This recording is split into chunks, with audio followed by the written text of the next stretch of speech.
في قلبي دوما يغمرني. آپ امید چاہتے ہو یہ کہ کچھ بھی نہ ہو, ٹھیک ہے نا, ایسے تھوڑی امید ہوگی, کچھ تو ہوگا. حالات بھی ابھی جو میں نے قرآن کی آیت پڑھی ہے اس میں تو اس کا تو مضمون ہی یہی ہے, ہم تمہیں آزمائیں گے. بشیء من الخوف ونقص من الاموال والانفس والثمرات, خوف میں مبتلا کریں گے تمہیں, خوف میں مالوں کا نقصان بھی ہوگا, معاشی, بڑے بڑے کروڑ پتی لوگ روڈ پہ آ سکتے ہیں, پیسہ ڈوب سکتا ہے. دنیا میں اللہ نے ہمیں پیڑے کھانے کے لیے پیدا نہیں کیا. بہت سے لوگ بہت دنوں سے پیڑے کھا رہے ہیں, وہ سمجھتے ہیں کہ یہ ہم موت تک پیڑے کھاتے رہے. بہت سے ملکوں نے پیڑے کھائے ہیں, ان کرونا نے ان کے منہ سے پیڑے چھین لیے, سمجھ رہے ہو. بہت سی قوموں نے, بہت سے ملکوں نے, بہت سے افراد نے پیڑے کھائے ہیں. بہت سے ملک بہت ترقی پر ہیں اور مسلسل پیڑے کھائے جا رہے ہیں. اس کرونا نے ان کے منہ سے بھی پیڑے, بولو بھائی, ہلا دیا ان کو. بہت سی جہازوں کی کمپنیوں نے بہت زیادہ پیڑے کھائے ہیں, ان کمپنیوں کا دیوالیہ نکل گیا. یہ ہے وَلَنَبْلُوَنَّكُمْ, اللہ فرماتے ہیں ہم تمہیں آزمائیں گے, اجتماعی سطح پہ بھی اور انفرادی سطح پہ بھی. بشیء من الخوف, خوف میں مبتلا کر دیں گے. ہم کریں گے یہ کام, یہ نیچر نہیں کرتی کہ خود بخود ہو رہا ہے. ملحد کہتا ہے بس یہ نیچر کا ایک حصہ ہے, فطرت کا حصہ ہے. فطرت بذات خود کوئی چیز نہیں ہے, اس کو بنانے والا اللہ ہے.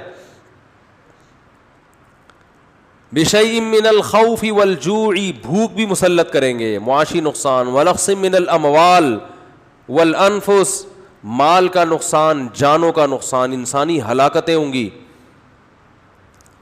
والثمرات, پیداوار کا بھی نقصان ہوگا. تو اللہ نے کیا فرمایا ان حالات میں, وبشر الصابرین, صبر کرنے والوں کو خوشخبری سنا دیں. جو غیر مسلم ہے وہ صبر نہیں کرے گا. دیکھو غیر مسلم کا جو صبر ہے نا, وہ ان کے جو موٹیویشنل اسپیکر ہیں وہ ان کو سمجھاتے ہیں کہ اس صبر کرنے سے جب تم ٹینشن نہیں لوگے تو ٹینشن نہ لینے سے بیماری کا خطرہ کم ہو جائے گا. اس لیے وہ چہرے کے ایکسپریشن سے, جو ان میں پڑھے لکھے لوگ ہیں, چہرے کے تاثرات سے, اور کوشش کرتے ہیں کہ ہم میڈیا کے سامنے جب آئیں اور بات کریں تو ہم یہ شو کریں کہ ہمیں کچھ بھی نہیں ہے.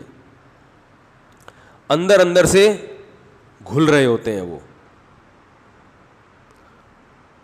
ہمارے ہاں دل میں غم نہ بھی ہو تو چیخ منہ سے ایسے ظاہر کرے گا کیونکہ ٹریننگ نہیں ہے نا, تربیت نہیں ہے, کہ جیسے ساری دنیا کا غم اسی کو ہے. عمل سے لگ رہا ہوگا کہ یہ غمزدہ نہیں ہے, لیکن جو دل کی راحت ہے, دل کی خوشی ہے, وہ اللہ صرف اہل ایمان ہی کو دیتے ہیں تکلیفوں میں. وہ دل کی خوشی کے لیے جو اللہ نے موٹیویشن کی ہے, وہ جملہ غیر مسلموں کے پاس نہیں ہے.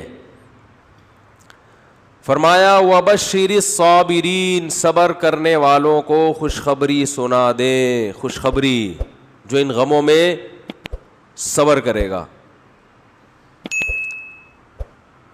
یہ صبر کرنے والے کون ہیں؟ اذا اصابتہم مصیبہ, جب انہیں کوئی مصیبت پہنچتی ہے, مالی ٹینشن آ گئی, بے روزگاری ہو گئی, جانی ہلاکتیں ہو گئیں. قالوا, تو یہ جواب میں کہتے ہیں انا للہ, یہ خود سے نہیں ہے, ہم کس کے غلام ہیں؟ اللہ کے. تو مالک کو اجازت ہے کہ وہ اپنے غلام کو آزمائش میں ڈال سکتا ہے. ہم اللہ کے غلام ہیں بھائی, یہ اللہ کے تصرفات ہیں. اتفاقی حادثات پہ انسان ٹینشن لیتا ہے, جو پہلے سے پلاننگ کے تحت ہوں اور اس کی پلاننگ کرنے والا ہمارا رب ہو اور ہم سے محبت کرتا ہو, اس کی طرف سے پریشانی تو ہمیں بنانے کے لیے, ہمیں بگاڑنے کے لیے اور عذاب دینے کے لیے نہیں ہے. انا للہ, ہم اللہ کے غلام ہیں, وانا الیہ راجعون, اور اسی کی طرف ہم نے لوٹ کر جانا ہے, اسی کی طرف لوٹ کر جانا ہے. کیا مطلب بھائی؟ دنیا مسافر خانہ ہے, یہاں اگر مر گئے تو ہمیشہ کے لیے ختم نہیں ہو رہے. یہاں اگر آپ کو کوئی پریشانی آ رہی ہے اور کوئی آپ کے دکھ درد بانٹنے والا نہیں ہے تو ٹینشن لینے کا نہیں ہے, اس لیے کہ اللہ ہے, وہ دیکھ رہا ہے اس مصیبت میں کہ یہ کیسے صبر کرتا ہے, اور وہ اس مصیبت میں قیامت کے دن اجر دے گا, نوازے گا. وہ ہمارے حضرت مفتی رشید احمد صاحب رحمہ اللہ تعالی ایک بہت زبردست بات بیان کیا کرتے تھے. فرماتے تھے کہ جیسے کسی کو بخار ہو تو یقینی طور پر کہ اس کو بخار ہے بھی یا نہیں ہے, یہ ماتھا گرم ہونے سے پتہ نہیں چلتا. بعض دفعہ دھوپ سے ماتھا گرم ہوتا ہے, چولہے کے قریب کھڑے ہو کر آپ کوئی چائے پکا رہے تھے, ماتھا وقتی طور پر کیا ہو گیا, بولو نا, گرم ہو گیا. حقیقت میں اس کو فیور ہے یا نہیں اس کا تھرمامیٹر سے پتہ چلے گا. منہ میں آپ لگا دیں تھرمامیٹر, تھوڑی دیر بعد نکال کے چیک کریں, تھرمامیٹر غلطی نہیں کرتا عام طور پہ. تو فرمایا کہ کسی کے ظاہری گیٹ اپ کو دیکھ کر, اس کی تسبیحات اور نماز کو دیکھ کر 100% اس کا اندازہ نہیں ہوتا کہ یہ دل سے دیندار ہے یا نہیں ہے, اس کا آخرت پر یقین ہے بھی کہ نہیں ہے. آخرت میں یقین اس کا کتنا ہے, اس کا پتہ اس وقت چلتا ہے جب یہ کسی پریشانی اور غم میں مبتلا ہوتا ہے. اس وقت اس کا ری ایکشن کیا ہوتا ہے, کس طرح سے یہ ری ایکٹ کرتا ہے. اذا مسہ الشر جزوعا ہے کہ شر پہنچا تو ایک دم چیخنا چلانا شور شرابہ, ہائے یہ کیا ہو گیا, ہائے یہ کیا ہو گیا, وہی ایسے چیخ رہے ہیں, پاگل ہو رہے ہیں, میں خودکشی کر لوں گا, میں یہ کر لوں گا, میرے سے نہیں برداشت ہو رہا, یہ اس کا مطلب یہ صرف گیٹ اپ ہے. سمجھ میں آ رہی ہے بات؟ یہ صرف وظیفوں والے ہیں. اور اگر غم میں اور ٹینشن میں انسان کی زبان سے اچھی بات نکلتی ہے, غموں میں, اور میں نے بتایا تھا نا افغانستان میں جو امریکن آرمی آئی ہوئی ہے نا, وہاں سے جو افغانی آتے ہیں بتاتے ہیں کہ جب ان میں کوئی زخمی ہوتا ہے تو بہت چیختے ہیں, یہ بہت چیختے ہیں جیسے پتہ نہیں کیا ہو گیا. فوجی رو بھی رہے ہوتے ہیں, رپورٹ ہے یہ. کسی فوجی کا رونا کتنا برا عمل ہے کہ نہیں ہے؟ میدان جنگ میں فوجی رو رہا ہو, ہم نے تو مسلمانوں میں کبھی ایسا سنا نہیں, اپنے فوجیوں میں بھی کبھی ایسا نہیں سنا کہ فوجی ہو کے رو رہا ہے. ایک شاعر کا شعر یاد آ رہا ہے, اللہ کرے پورا یاد آ جائے. سن میری شہادت کا نہ تو ہوش اڑانا, بچہ اپنی ماں کو کہہ رہا ہے میدان جنگ میں جاتے ہوئے. یہ نظم بھی انشاءاللہ میں ریکارڈ کرواؤں گا اخپل طریقے سے. بچہ میدان جنگ میں جاتے ہوئے اپنی ماں سے کہہ رہا ہے کہ اگر میں شہید ہو جاؤں تو ہوش نہ اڑانا, اسلاف کے ناموس پہ مت داغ لگانا. ہمارے اسلاف کی جو عزت ہے نا وہ اسی سے ہے کہ وہ میدان جنگ میں رویا بولو نہیں کرتے تھے, ان کے ناموس کو داغدار مت کرنا. سن میری شہادت کا نہ تو ہوش اڑانا, اسلاف کے ناموس پہ مت داغ لگانا. ہندو نہ کہیں کہہ دے کہ روتے ہیں مسلمان, کہیں کسی ہندو کو یہ کہنے کا موقع نہ مل جائے کہ مسلمان بھی میدان جنگ میں شہید ہو کر ان کی مائیں بھی روتی ہیں.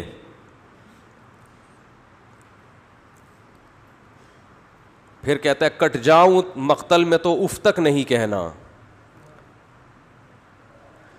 تو ماں کا اپنے بیٹے کی شہادت پہ رونا یہ برا نہیں ہے, یہ تو محبت کی علامت ہے. رونا تو سنت ہے, واویلا کرنا, چیخنا چلانا, اور وہ تو ماں ہے نا, چلو وہ تو روئے, چیخے چلائے نہیں. اپنی نواسی کی موت پر ہمارے نبی صلی اللہ علیہ وسلم کی بھی آنکھوں سے آنسو جاری ہوئے. آپ نے فرمایا کہ دل غمزدہ ہے, آنکھیں بہہ رہی ہیں, زبان وہی کہے گی جس پہ ہمارا رب راضی ہوگا. زبان سے وہی کہیں گے جس پہ اللہ کیا ہوگا راضی. آنکھوں پہ کنٹرول نہیں ہے. تو رونے پر پابندی نہیں ہے. میدان جنگ میں تو رونا بری بات ہے. تو امریکیوں سے گزارش ہے کہ ہمارے ہاں ٹرکوں کے پیچھے لکھا ہوا ہوتا ہے تپڑ ہے تو پاس کر ورنہ برداشت کر. اس کا انگلش میں ترجمہ کروا کے اپنی پینٹوں کے پیچھے لکھوا لیں گے کہ بھائی جب افغانستان میں آنے کا تپڑ تھا تو آنا چاہیے تھا, پھر رونے کی بات کیا ہے, پھر رونے کی بات کیا ہے.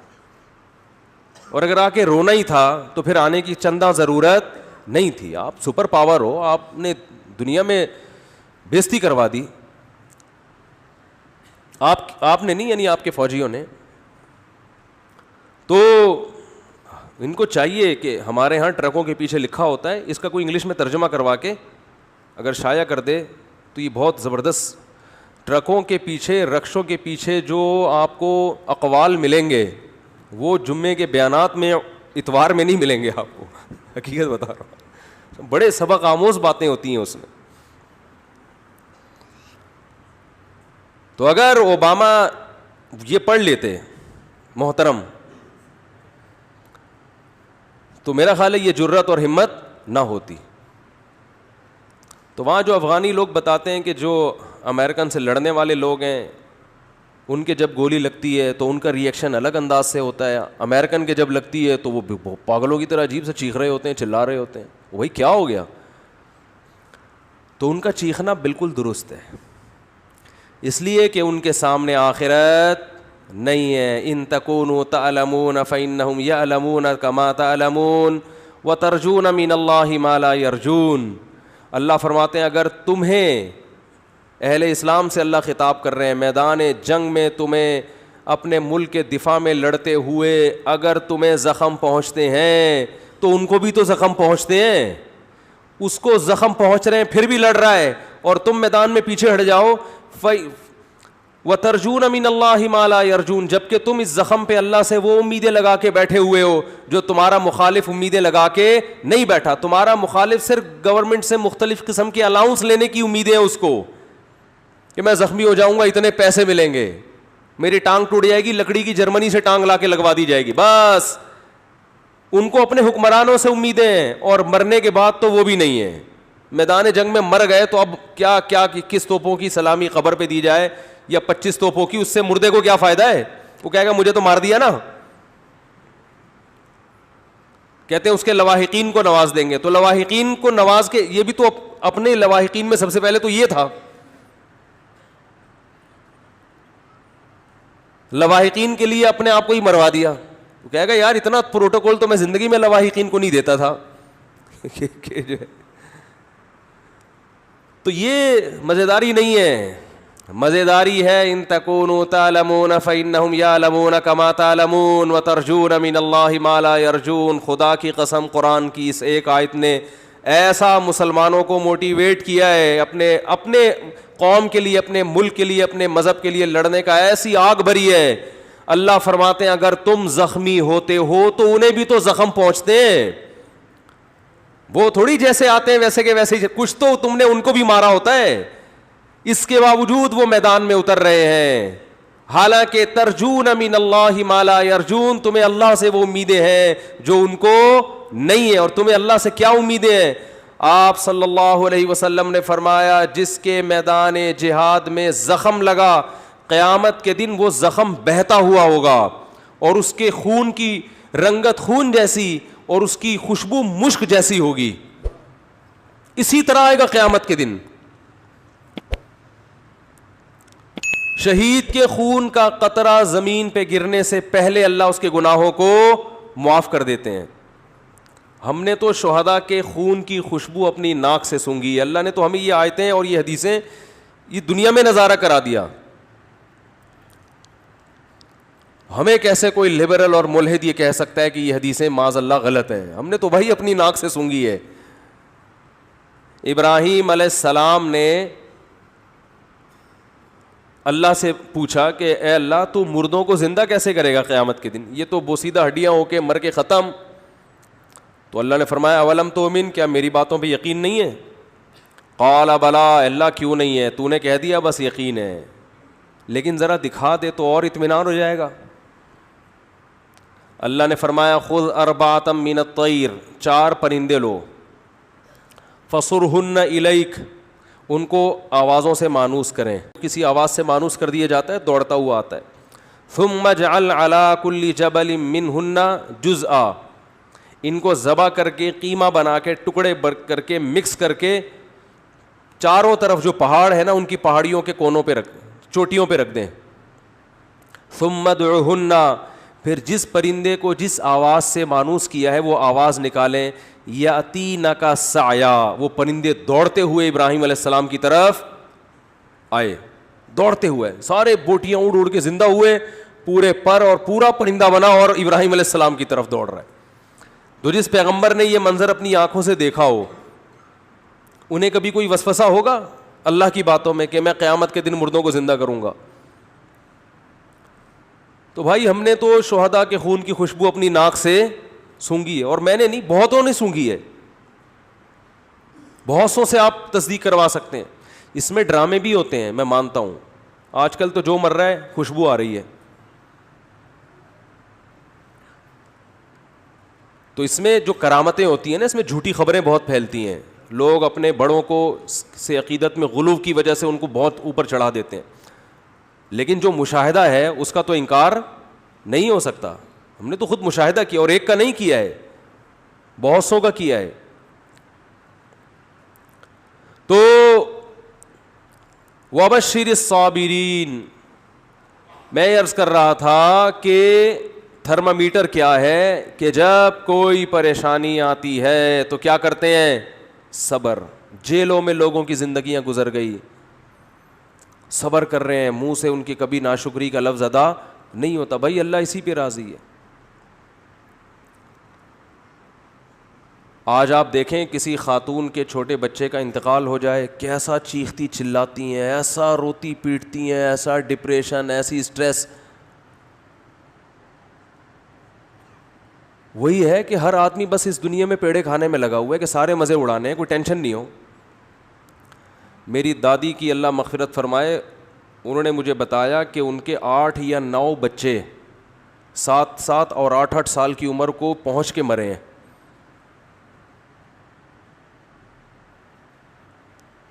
پھر غالباً 3 بچے ان کے بچے تھے، جن میں ایک میرے والد صاحب، تایا اور ایک ہماری پھوپھی تھیں، اللہ تعالیٰ مغفرت فرمائے. ان تینوں کا انتقال ہو گیا، لیکن یہ بچپن میں ہی فوت ہو گئے تھے. ایک دفعہ بتایا کہ ایک بچہ میرا کھیلتا ہوا آیا، 7 یا 8 سال کی عمر تھی. کیسا محبوب ہوتا ہے 7-8 سال کا بچہ ماں باپ کو. آیا ہے، پانی پیا ہے مٹکے سے، گڑھے سے، پانی پیتے ہی زمین پہ گر گیا، انتقال ہو گیا. لیکن ان کا صبر کیسا تھا،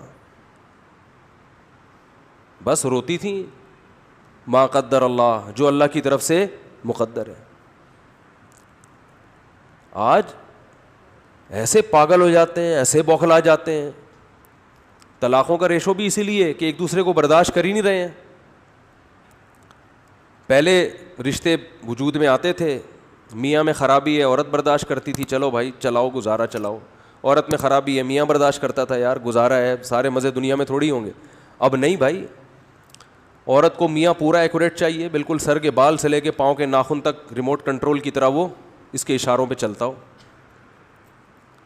اور مرد کو بھی ایسا ہی ہے کہ بیوی ایسی چاہیے جس میں کسی قسم کا کوئی فالٹ ہو ہی نہیں، استخاروں میں بھی پازیٹیو آئے، اور حسن و جمال بے مثال، اور جناب اخلاق بھی، اور ہر معاملے میں اس کا معیار ایسا ہے کہ اس کو دنیا میں بس سارے مزے اس نے دنیا میں چاہیے. یہ ہر آدمی کا ہو چکا ہے معاملہ. بھائی تھوڑا سا دنیا کو آڑا ترچھا کر کے چلاؤ، کنڈکٹر سے عبرت حاصل کرو نا. بار بار کہتا ہوں، بس جتنی بھی بھری ہوئی ہو، کنڈکٹر بس کو چھوڑ کے بھاگتا نہیں ہے کہ یار سیٹ نہیں مل رہی تو میں کہاں بیٹھوں، سارے تو پیسنجر چڑھ گئے. صبح سے شام لٹک لٹک کے ناظم آباد سے لانڈی، لانڈی سے ناظم آباد. ہوتا ہے کہ نہیں ہوتا؟ لٹک لٹک کے جائے گا، کہے گا رات کو سوئیں گے آرام سے، کوئی مسئلہ نہیں ہے. پاؤں رکھنے کی، انگوٹھا رکھنے کی جگہ نہیں ہے، مگر ایک دروازے سے چڑھے گا، سب سے کرایہ لے کے دوسرے سے اتر جائے گا. اسے کبھی ٹینشن ہوئی یار یہ کیا مسئلہ ہے یار، جگہ ہی نہیں ہے, سب لوگ عزت کے ساتھ سفر کر رہے ہیں,